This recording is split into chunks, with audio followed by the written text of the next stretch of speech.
الونسة، الضحكة، اللمة، حجيتكم ما بجيتكم، خير جانا وجاكم، بالليل وبالنهار، في القمرة، في الرملة، باللهجات، بالونسات، بالضحكات، باللمات، حكايات التعتر.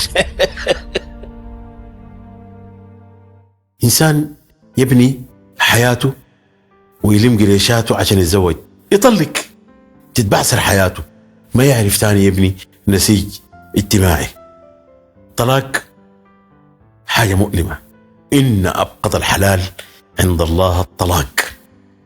حاجة ما اسمها، يترتب عنها جيل ضايع. أبناء المطلقين أحسن منهم اليتامى.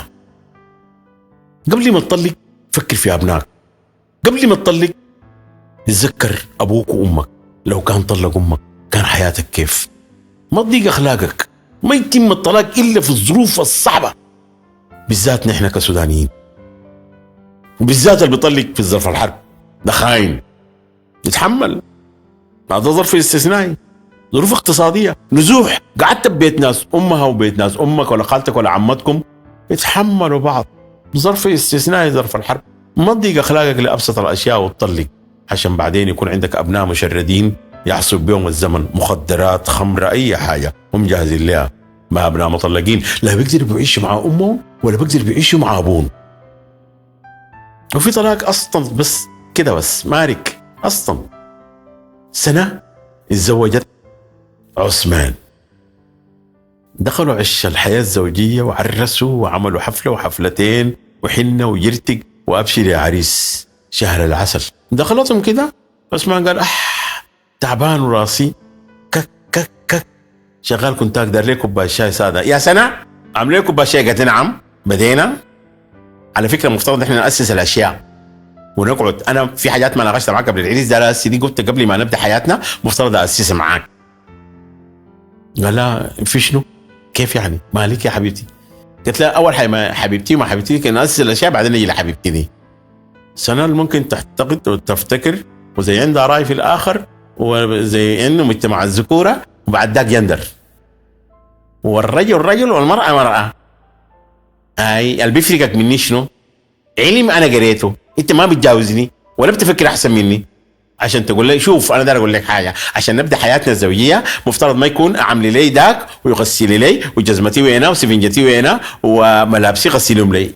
أنا بفتكر إنه do yourself، كل زول يخدم نفسه، لأنه أصلا الحياة مبنية على التشاركية بيني وبينك. ولو أنت بتعتقد وتفتكر إنه أنا امرأة مكسورة الجناح تكون فكرت خطأ. قال لا بتهزري مش كده؟ قالت لا أبدا أنا ما قاعد أهزر.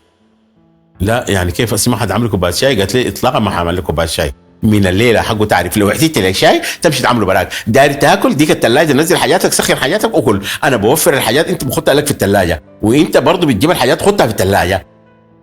قال لا انت جاده؟ قالت لي جاده جدا.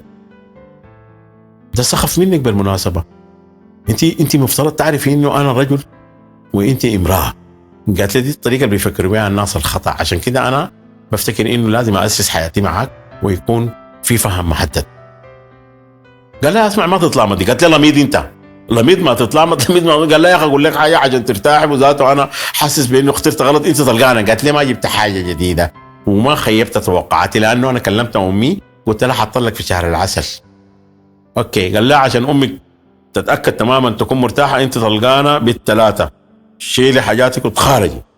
طلقها بالثلاثه عشان كوبايه شاي ناقشوا فيها. كان ممكن تعمل كوبايه شاي والحياه تمشي، لكن دي اصلا ما متوافقين مع بعض. وفي النوع اللي بيطلق بس يعني لظرف كده بتاع انه يعني اخلاقي زي انا جني زول يشيس من جتي من قدامي وما القاه، انت تلقانا. طلاق جاهز، طلاق يترتب عليه حاجات صعبه، ضياع اسره. لو كان امك وابوك اتطلقوا ما كان انت تكون قاعد في الحياه، كان بتكون حاجه تانية، كان بتكون ضايع. عشان كده فكر في ابنائك قبل ما تطلق. ودي حياه مفترض تكون مستقره ومؤسسه مستقره بتنتج ناس مستقرين بيكونوا هم ذاتهم متعلمين.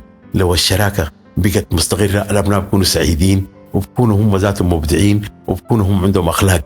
أول ما يحسوا النقاش بيناتهم والشراكة فيها مشكلة بيكونوا مهزوزين في الحياة. التاية زولة رائعة وجميلة، ساكنة لها في بيت بسيط، بيت قش، بيت عادي في حي وفي غرة من غرة كردفان، وعندها لها 4 غنمايات وطفلين بنت وولد. جميلة يبدو عليها الجمال، لكن هداها الزمن. النوع الشعر مدلي وجناتها زهرات وشفايفها مدقوقات وابتسامتها واضحة وغوام ممشوق،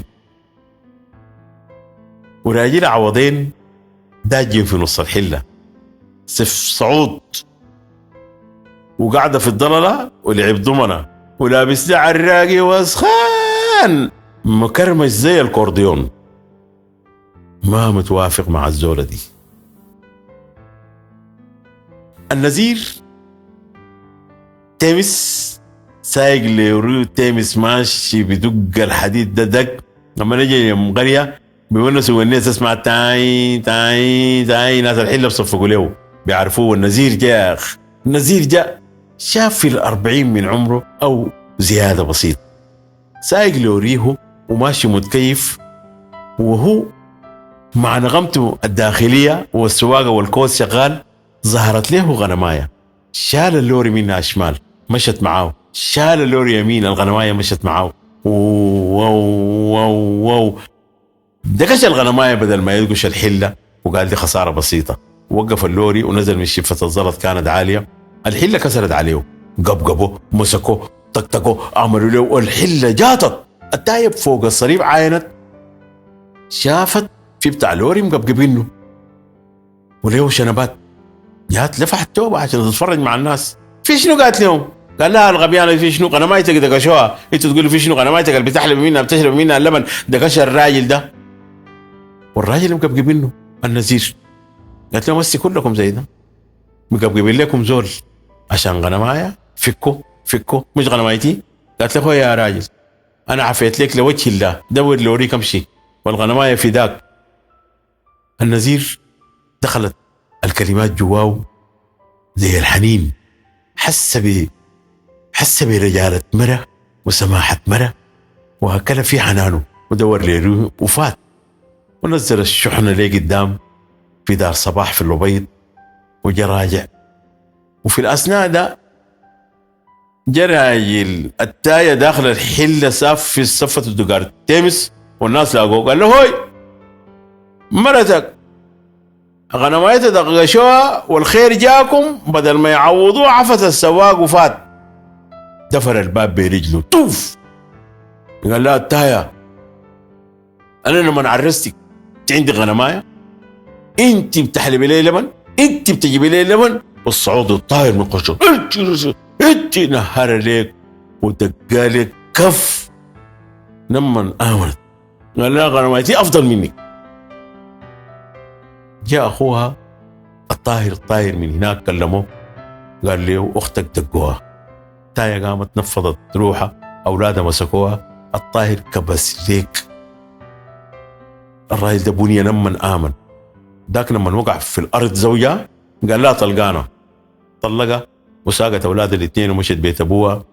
بتاع اللوري النزير من شهامه المرة دي رفع له بقره دار سماح فريزيا، ورجع في رجعته ودقش الحله. وقف اللوري في نص الحله وسال من التايه وبيت وين كده. قال التايه ذاك بيتها، لكن طلقوها مشت بيت ناس ابوها. مشى وقف اللوري قدام بيت ناس التايه، نزل البقره ونزل وبالحبال ربطوها. ابو التايه مرق واخوه الطاهر مرق. قال له خير ان شاء الله يا ابن العم. قال لهم المره دي عفت لي غنمايه، انا جبت لها بقره هديه. يا سلام. جابوا له المويه شرب وكلموا كلمتين ونستين. عرف انه التايه طلقوها. في الاثناء ده طلبها، رمى حبله فيها يتزوجها. يا سلام يا سلام، دي الدنيا. يطلقك واحد عشان غنمايه ويتزوجك واحد جاب بقره هديه. يا سلام قسمه.